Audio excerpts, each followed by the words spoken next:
देखिए कक्षा 12 रसायन विज्ञान हम लोग आज शुरू करेंगे पहले लेसन से। लेकिन उससे पहले हम लोग कितना चैप्टर पढ़ना है हम लोगों को केमिस्ट्री में, पार्ट 1 में कितना पढ़ेंगे, पार्ट 2 में कितना पढ़ेंगे, इन चैप्टरों को हम लिख देते हैं और बारी बारी से बताएंगे चैप्टर वाइज। आगे एकदम बिल्कुल शुरू से केमिस्ट्री हम लोग पढ़ेंगे कक्षा 12 का। लेकिन उससे पहले कितने चैप्टर हैं, टोटल हम लोग को 10 चैप्टर पढ़ना है। पार्ट 1 में 5 चैप्टर और पार्ट 2 में 5 चैप्टर। आइए देखते हैं, चैप्टर का नाम लिखते हैं यहाँ। जैसे पहला लेसन में पार्ट 1 में है विलयन,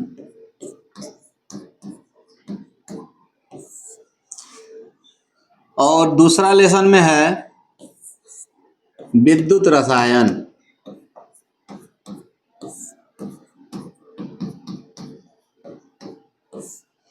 तीसरा लेसन है रासायनिक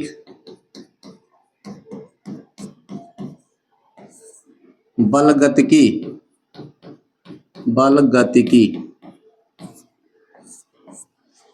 चौथा लेसन है डी ब्लॉक तथा एफ ब्लॉक के तत्व। ठीक, पांचवा है इसमें उपसह संयोजन यौगिक। ठीक, इस तरह से पार्ट 1 में 5 चैप्टर पढ़ना हम लोगों को। पहला है विलयन, दूसरा विद्युत रसायन, तीसरा रासायनिक बलगतिकी, और चौथा चैप्टर है डी ब्लॉक तथा एफ ब्लॉक तत्व, और पांचवा है उप संयोजन यौगिक। पार्ट 1 में 5 चैप्टर। पार्ट 2 में देखते हैं। पार्ट 2 में मान लीजिए पहला लेसन आएगा हैलो एल्केन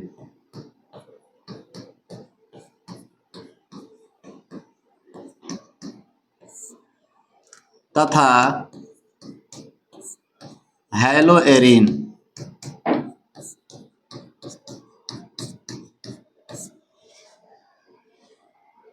उसके बाद दूसरा आएगा इसमें एल्कोहल, फिनॉल तथा ईथर। एल्कोहल, फिनॉल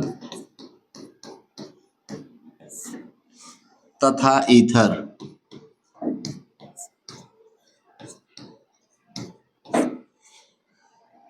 तीसरा लेसन इसमें होगा एल्डिहाइड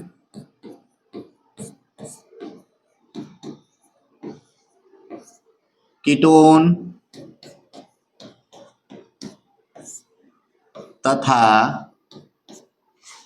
कार्बोक्सिलिक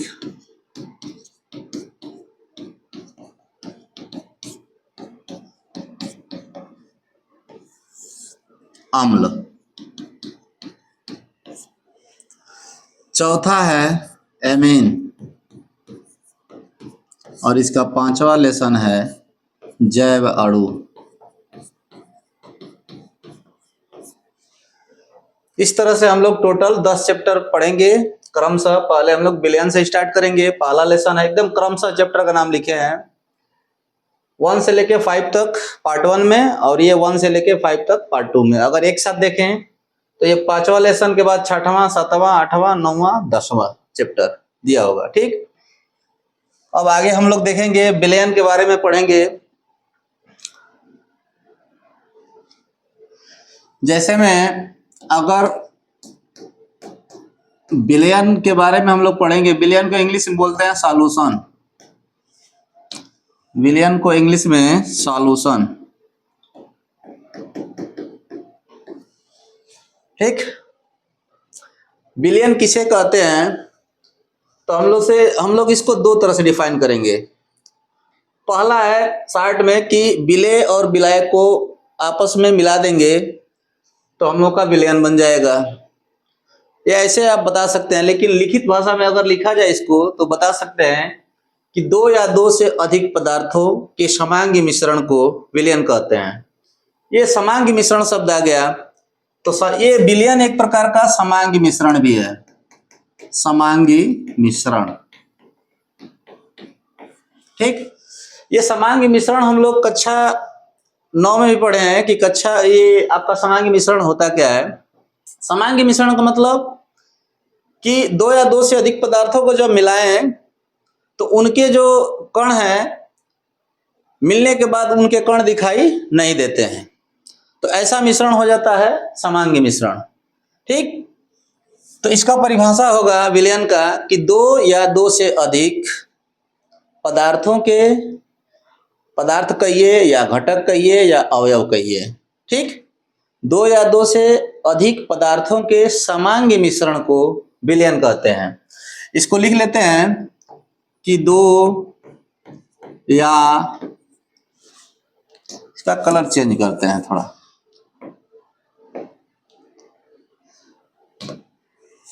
दो या दो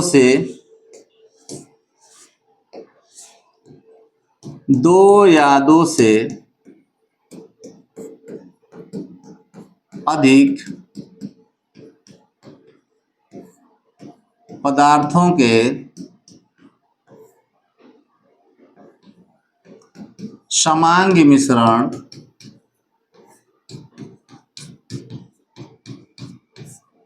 को विलयन कहते हैं।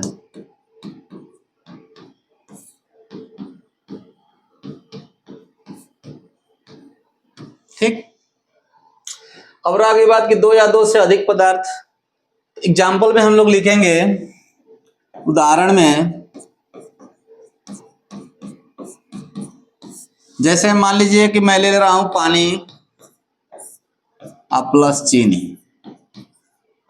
पानी और चीनी को मिलाएंगे, जिसमें से पानी की मात्रा अधिक होना चाहिए और चीनी की मात्रा कम होना चाहिए, तब जाकर के आपका समांगी मिश्रण बनेगा और विलयन हो जाएगा। ठीक, तो पानी की मात्रा इसमें क्या होना चाहिए, पानी अधिक मात्रा में होना चाहिए, अधिक मात्रा में, और चीनी होना चाहिए कम मात्रा में।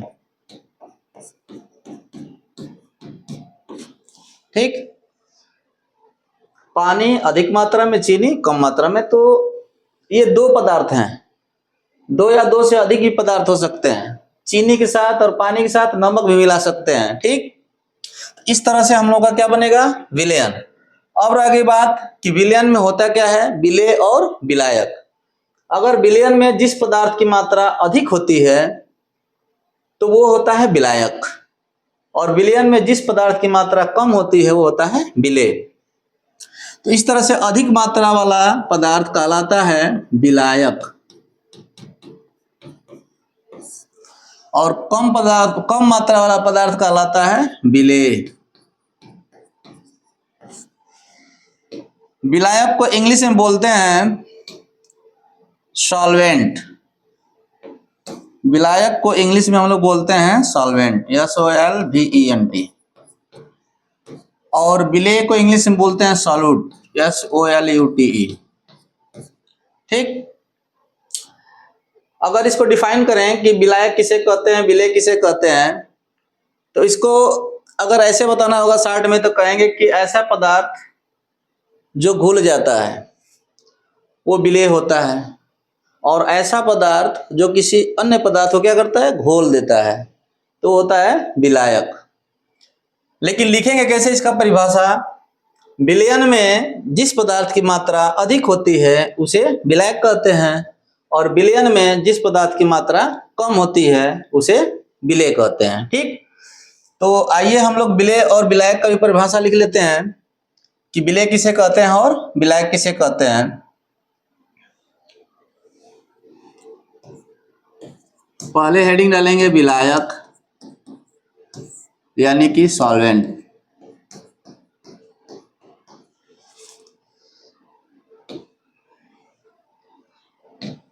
इसको हम लोग इसको परिभाषित करेंगे, लिखेंगे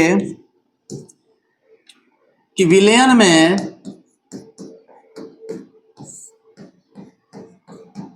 जिस पदार्थ की मात्रा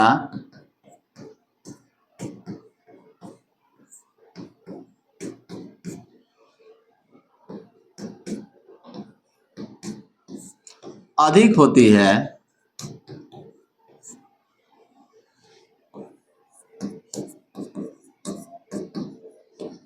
उसे विलायक कहते हैं।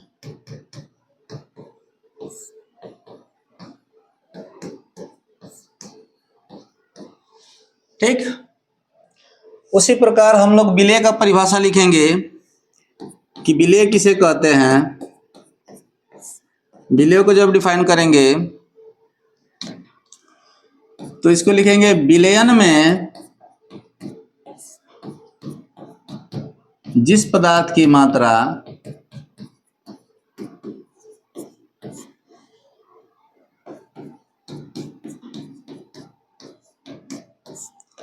कम होती है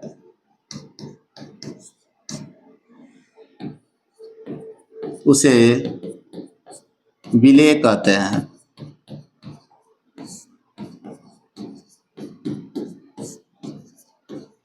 विलेय या सॉलिड, SOLUT, इंग्लिश में इसके सॉलिड बोलते हैं। ठीक, विलायक किसे कहते हैं? विलयन में जिस पदार्थ की मात्रा, पदार्थ तो आप लोग जानते हैं, कक्षा 7 से शुरू है पदार्थ, ठीक ना। जैसे मान लो पानी एक पदार्थ है, द्रव पदार्थ, चीनी भी पदार्थ है, ठोस पदार्थ है। ठीक, तो पदार्थ भी कह सकते हैं, घटक भी कह सकते हैं, अवयव भी कह सकते हैं। ठीक, तो विलयन में जिस पदार्थ की मात्रा अधिक होती है उसे विलायक कहते हैं, और विलयन में जिस पदार्थ की मात्रा कम होती है उसे विलेय कहते हैं। अगर हम लोग विलेय विलायक की बात करें तो एग्जाम्पल में लिखे थे कि पानी प्लस चीनी। चलिए इसमें नमक भी ले लेते हैं, इन सबको मिलाएंगे तो ये इनको मिला के जब घोलेंगे तो एक समांगी मिश्रण बन जाएगा। असमांगी मिश्रण बन गया यानी क्या हो गया? विलयन हो गया। तो ये पानी जो है क्या है? विलायक है। विलायक क्यों है? क्योंकि ये क्या करेगा? चीनी और नमक दोनों को घोल देगा। ठीक, और ये दोनों क्या है? ये भी घुल जाएगा तो विलेय है, और ये भी घुल जाएगा तो ये भी विलेय है। यानी कि विलयन की परिभाषा हम लोग लिखे थे कि दो या दो से अधिक, देखिए ये दो से अधिक है पदार्थ, दो या दो से अधिक पदार्थों के समांगी मिश्रण को, मिश्रण समांगी होना चाहिए, विषमांगी नहीं। ठीक, विषमांगी का मतलब जैसे पानी के साथ अगर रेत को ले जाकर घोलेंगे तो घुलेगा ही नहीं, तो उसका विलयन नहीं बनेगा। ठीक, इस तरह से ये हुआ विलायक और विलेय का परिभाषा। एग्जाम्पल में हम लोग लिख ही लिए। आगे चलेंगे हम लोग विलयन के प्रकार को पढ़ेंगे कि विलयन कितने प्रकार का होता है। ठीक, विलयन के प्रकार,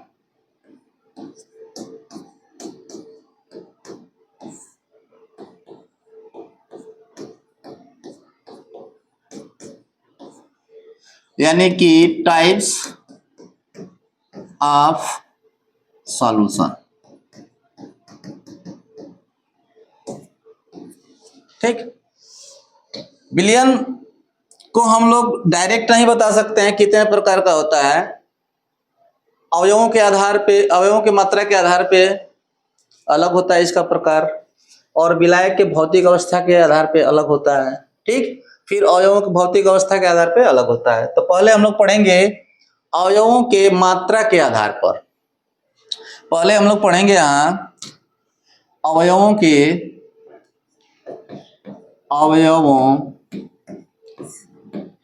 की मात्रा के आधार पर।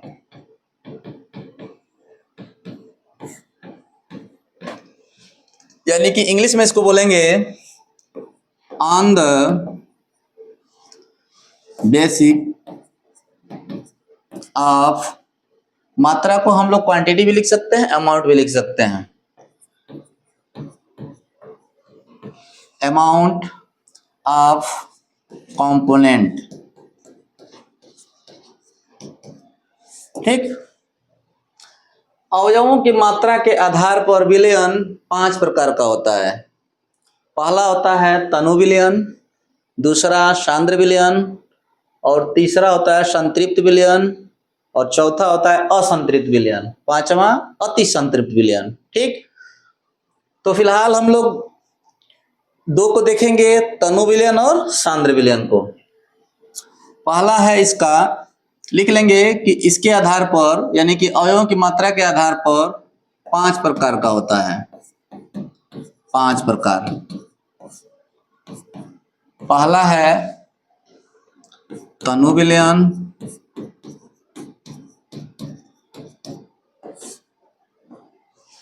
इसको बोलते हैं इंग्लिश में डाइल्यूट सॉल्यूशन।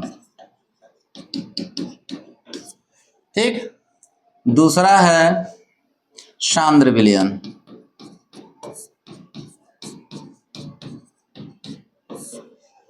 इसको बोलते हैं कंसंट्रेशन, CONCENTRA, कंसंट्रेटेड है,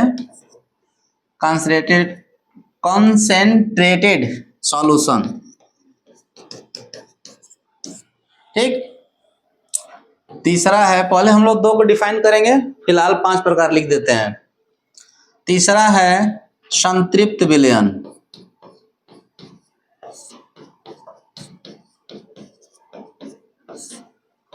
इसको इंग्लिश में बोलते हैं सैचुरेटेड, SATURATED, सैचुरेटेड सॉल्यूशन। चौथा है असंतृप्त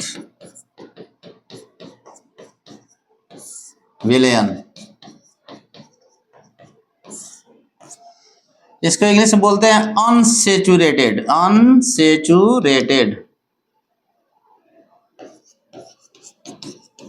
सॉल्यूशन। ठीक। 5वां नंबर पे है, यहां दिखा देते हैं 5वां नंबर पे, अति संतृप्त विलयन, इसको इंग्लिश में बोलते हैं सुपर, SUPER, सैचुरेटेड सॉल्यूशन। ठीक। विलयन के प्रकार, अवयवों की मात्रा के आधार पे, अवयवों की मात्रा बता रहा है, यानी कि अवयवों को हम लोग पदार्थ भी कह सकते हैं, पदार्थों की मात्रा के आधार पर। यानी कि मान लो तनु विलयन बनेगा तो इसमें कितना विलेय होगा, विलेय एक पदार्थ ही है, उसके आधार पे हम लोग तनु विलयन को, सांद्र विलयन को, संतृप्त को और असंतृप्त और अति संतृप्त को समझेंगे। ठीक। और फिर बाद में इसका डिफाइन कर देंगे। 5 प्रकार होता है अवयवों की मात्रा के आधार पे। पहला तनु विलयन, दूसरा सांद्र विलयन, तीसरा संतृप्त विलयन और चौथा असंतृप्त विलयन, 5वां अति संतृप्त विलयन। सबका इंग्लिश हम साथ में लिख दिए हैं। पहला है डाइल्यूट सॉल्यूशन, दूसरा कंसंट्रेटेड सॉल्यूशन और तीसरा है सैचुरेटेड सॉल्यूशन और चौथा अनसैचुरेटेड सॉल्यूशन, 5वां है सुपर सैचुरेटेड सॉल्यूशन। अब हम लोग सबसे पहले पढ़ेंगे तनु और सांद्र को, कि तनु विलयन किसे कहते हैं और सांद्र विलयन किसे कहते हैं।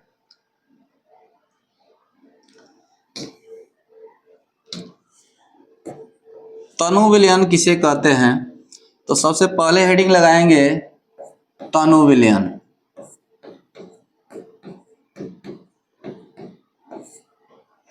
इंग्लिश में इसको बोलेंगे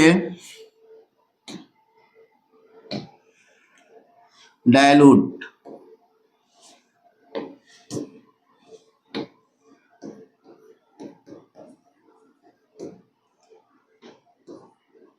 सॉल्यूशन। ठीक।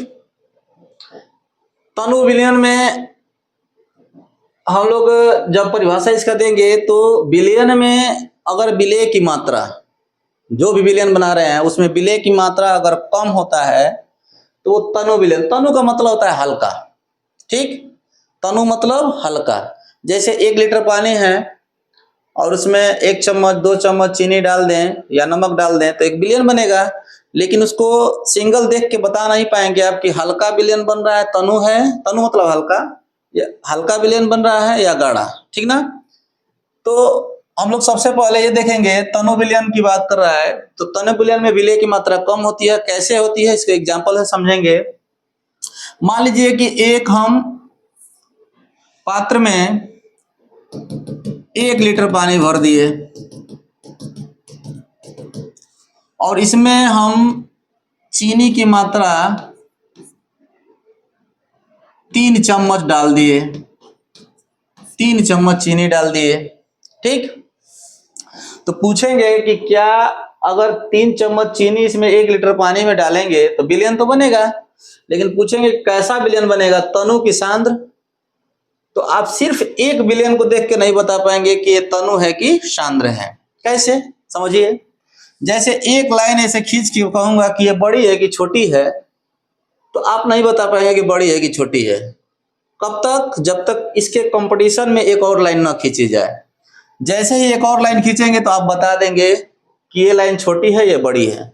उसी प्रकार तनु विलयन को अगर समझना है तो एक विलयन से नहीं पता चलेगा, एक और इसके कंपटीशन में एक और विलयन हो, कम से कम 2 विलयन होना चाहिए, तब आप बता पाएंगे कि विलयन तनु है या सांद्र है। ठीक, तो इसके कंपटीशन में एक और विलयन यहां लेना पड़ेगा।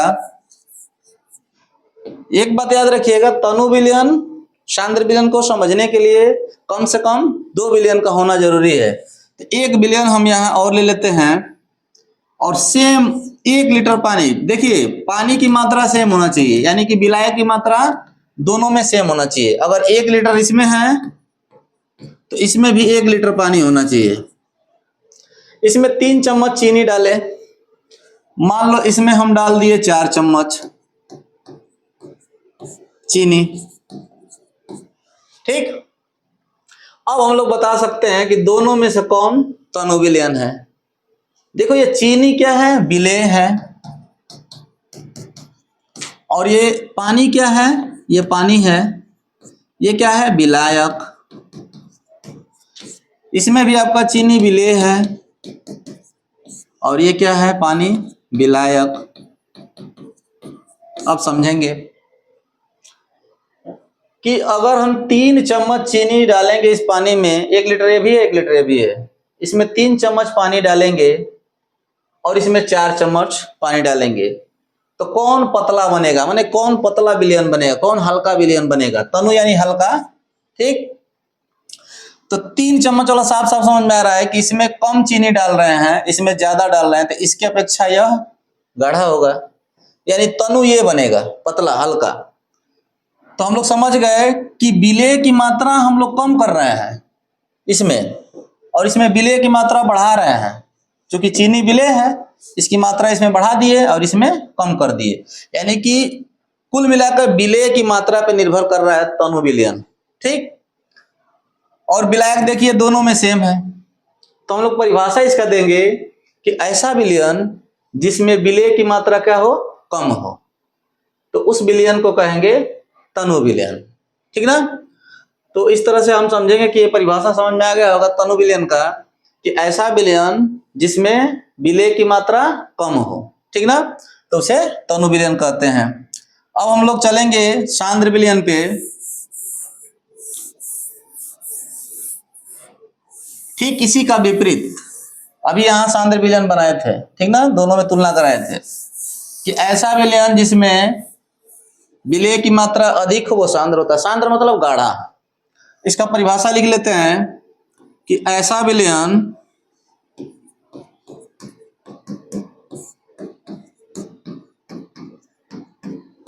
जिसमें विलेय की मात्रा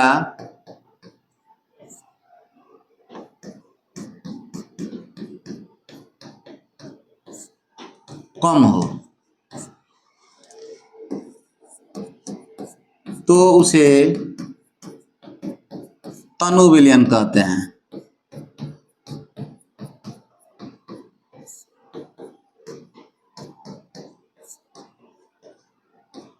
ठीक, ऐसा विलयन जिसमें विलेय की मात्रा कम हो उसे तनु विलयन कहते हैं।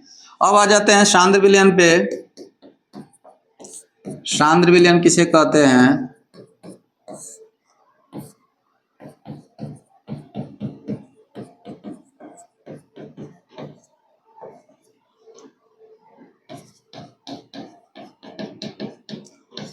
कंसंट्रेटेड सॉल्यूशन, सांद्र विलयन को इंग्लिश में बोलते हैं। तो सांद्र विलयन मैं बताया कि इसमें विलेय की मात्रा कम होती है, तो ऐसा विलयन जिसमें विलय की मात्रा अधिक होती है उसे सांद्र विलयन कहते हैं। बार बार समझा रहे हैं कि सांद्र का मतलब गाढ़ा होता है, ठीक ना। तो इसका परिभाषा लिखेंगे हम लोग कि ऐसा विलयन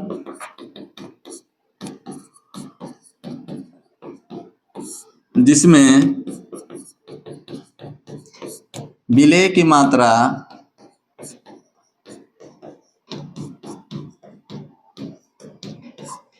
अधिक हो,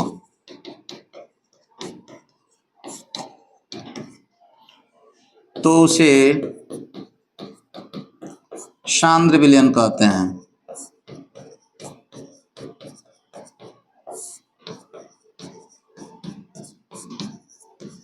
ठीक, एग्जाम्पल के माध्यम से बता दिए थे दोनों को कि सांद्र और तनु कौन होता है, ठीक ना। अब इन दोनों के बाद संतृप्त और असंतृप्त समझेंगे कि संतृप्त विलयन क्या होता है, असंतृप्त विलयन क्या होता है।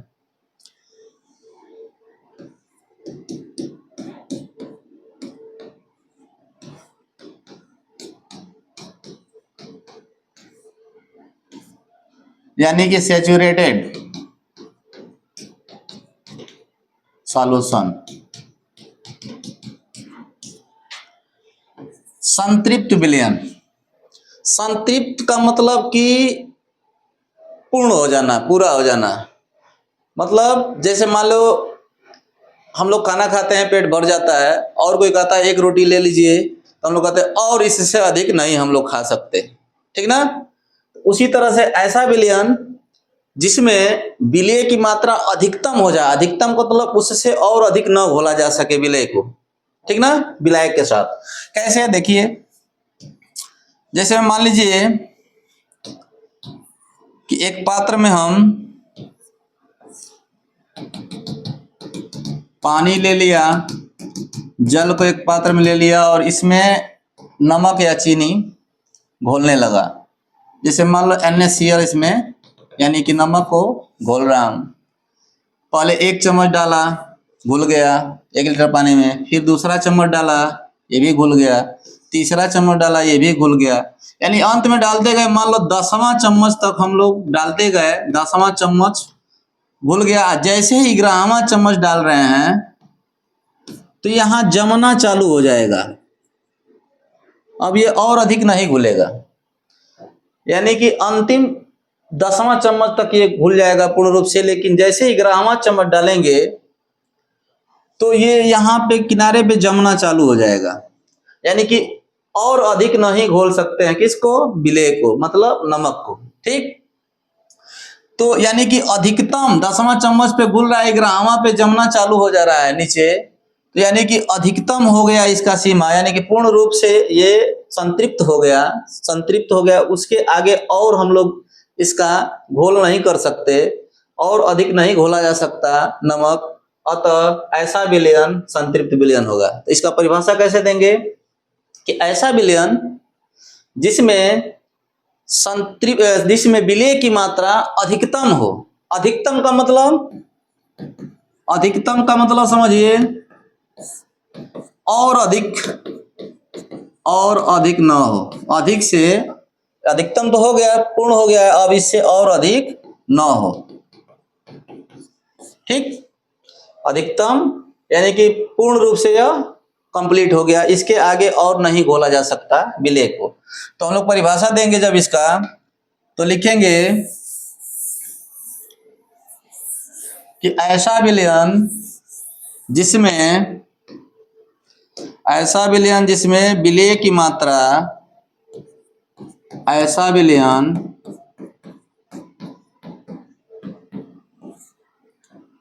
जिसमें विलय की मात्रा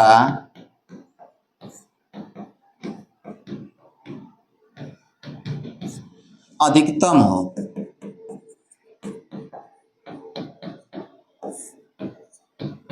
अच्छा, ऐसे नहीं समझ में आ रहा है, एक और परिभाषा इसका देते हैं। अथवा में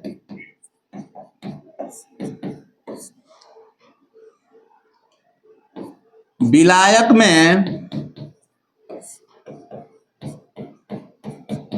विलय पदार्थ को और अधिक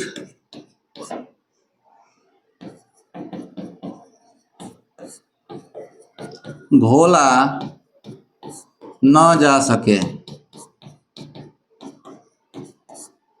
तो इस प्रकार के विलयन को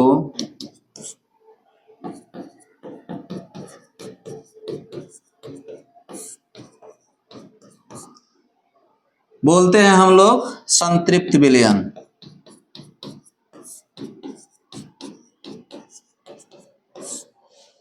ठीक, विलायक में विलेय पदार्थ को और अधिक, मतलब जल में, पानी में नमक को और अधिक न घोला जा सके, ठीक, तो वो संतृप्त विलयन हो जाता है।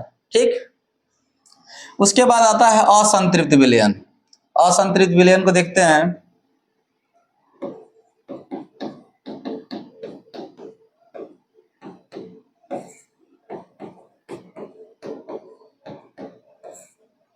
यानी कि अनसैचुरेटेड सॉल्यूशन।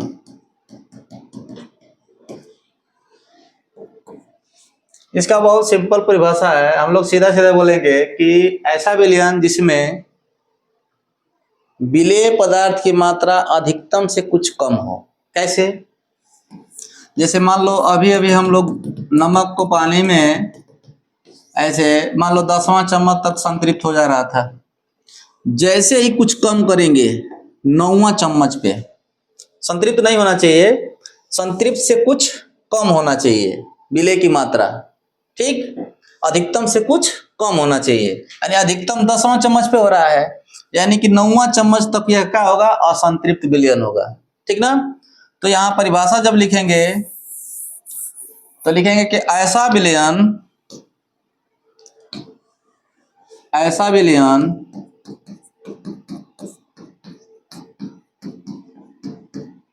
जिसमें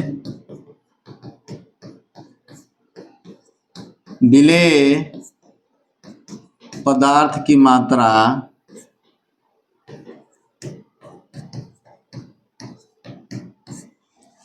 अधिकतम से कुछ कम हो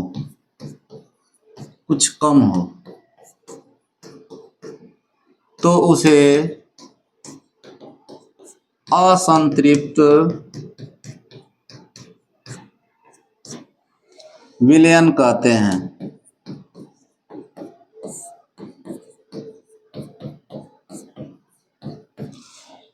अधिकतम मात्रा भी यहां लिख सकते हैं ना, विलेय पदार्थ की मात्रा अधिकतम मात्रा से कुछ, यहां मात्रा लिख सकते हैं, अधिकतम मात्रा से कुछ कम हो तो उसे असंतृप्त विलयन कहते हैं। इसके बाद हम लोग लास्ट वाला इसका पढ़ेंगे, अति संतृप्त विलयन। यहीं पे देख लेते हैं अति संतृप्त को। अति संतृप्त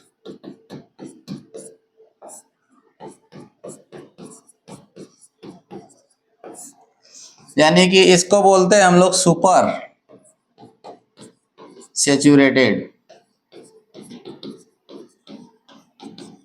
सॉल्यूशन।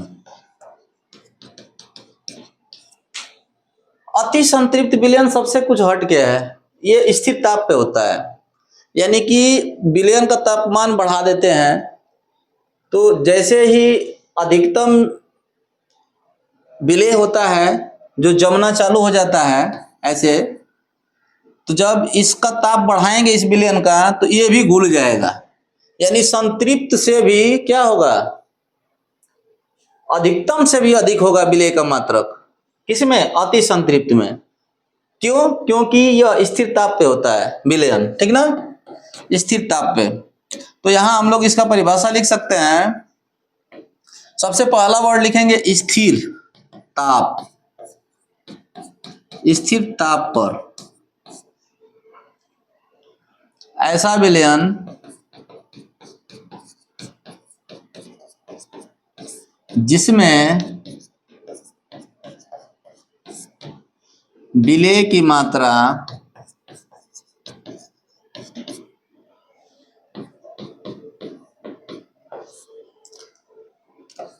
अधिकतम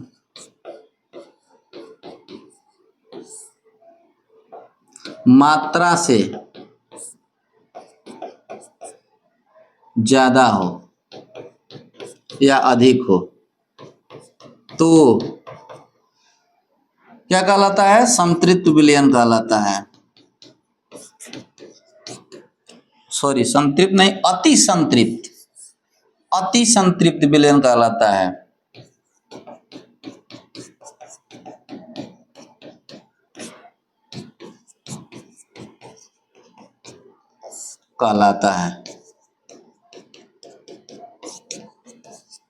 इस तरह से हम लोग 5 प्रकार पढ़े अवयवों के मात्रा के आधार पे। और अगर अच्छा लगा होगा, ये पहला लेसन शुरुआत है कक्षा 12 का रसायन विज्ञान विलयन चैप्टर है। अगर सही लगा होगा तो वास्तव में आप कमेंट करिएगा, इसको शेयर भी कर सकते हैं आप लोग और सब्सक्राइब भी।